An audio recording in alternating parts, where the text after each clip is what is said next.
ṣe rí gbogbo èèyàn ọmọ Yorùbá tí wọ́n brainwash tí wọ́n ń wọ̀nù yín wípé kẹ́ má fi ìlú bàbá yín lẹ̀ nítorí Nàìjíríà ò dáa.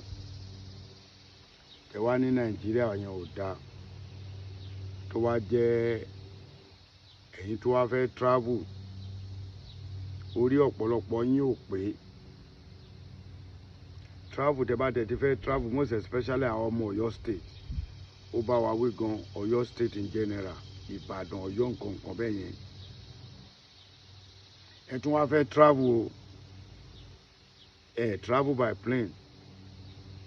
Ẹ tún wá fẹ́ gbéra kó ń lu bàbá yín ẹ kọ́kọ́ gba Kánò lọ àti Kánò náà máa ti mú yín.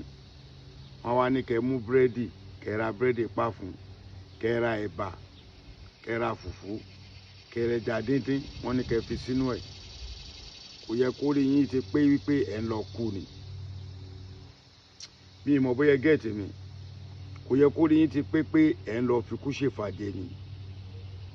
Mo ṣe live show lórí kíní ní 2018 mo ṣe ní 2020 mo ṣe ní 2022 bọ̀ kàkà káwọn èèyàn wá listing wọ́n continue ni wọ́n á lẹ́nu èèyàn rùn wọ́n wá ń ṣóyin lórí omi.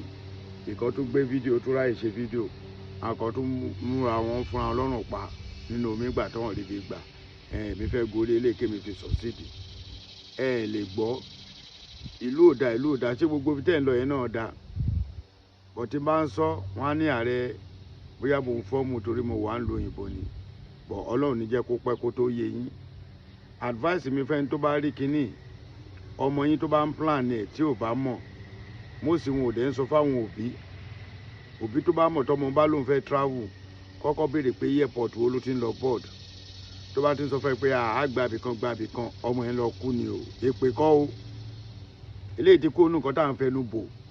Tó bá ti sọ fún ẹ ọmọ yẹn lọ kú ni ìdí tí mo dẹ̀ fi pèdè ọmọ yẹn lọ kú Ọlọ́run jẹ́ kó ọmọ wa kú. Tí 100% inú wọn bá lọ possibility wà kó jẹ́ pé 99% ló máa bómi lọ.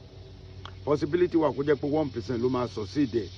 Ṣé wọ́n wá mọ̀ bóyá ọmọ tiẹ̀ ni àbọ̀ ọmọ tèmi ló máa succeed ẹ̀? Ní ká má travel o. Àmọ́ travel táwọn èèyàn wá ń gbé ìgbélẹ̀ travel tó ń gbé yẹn kò ń ṣe right channel. Kò ń ṣe right channel. Àbọ̀rọ̀ lásán fọ́mọlúàbí irú eléyìí mo kàn fẹ́ sọ ni tó ti bá jókòó ṣe láì fọ̀pọ̀lọpọ̀ wọ́n lè máa ready láti listen 20-30 minutes fún vital information dẹ̀ ni. Tá bá filẹ̀ tá bá share ẹ share kó kan ẹni tó máa kàn. Ọ̀pọ̀lọpọ̀ ẹlòmíì ló ti wà ń lu òyìnbó ọ̀pọ̀lọpọ̀ ló ti travel out abroad tọ́lá àwọn travel tẹ́ ẹ̀ gbóhùn wọn lọ́dún kan ọdún kejì míì ti jẹrà spirit ẹlẹ́kàn ń rí ẹ̀kàn ń rò pé bóyá mò ń rí lágbájá ẹ máa wò pé lágbájá pè mí lágbájá ò pè mí. Ọ̀pọ̀lọpọ̀ nínú wa la wà ń lu òyìnbó dẹ́ pé inú jẹ́ẹ̀lì lẹ́lòmíì wà ẹ máa rò pé ó free ni.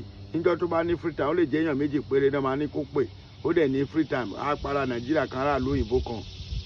Ọ̀pọ̀lọpọ̀ nínú wa ló wà níbi tó ẹ pé ó sìkì tí ò rí bí gbà tí ò rẹni tọ́jú ẹ̀.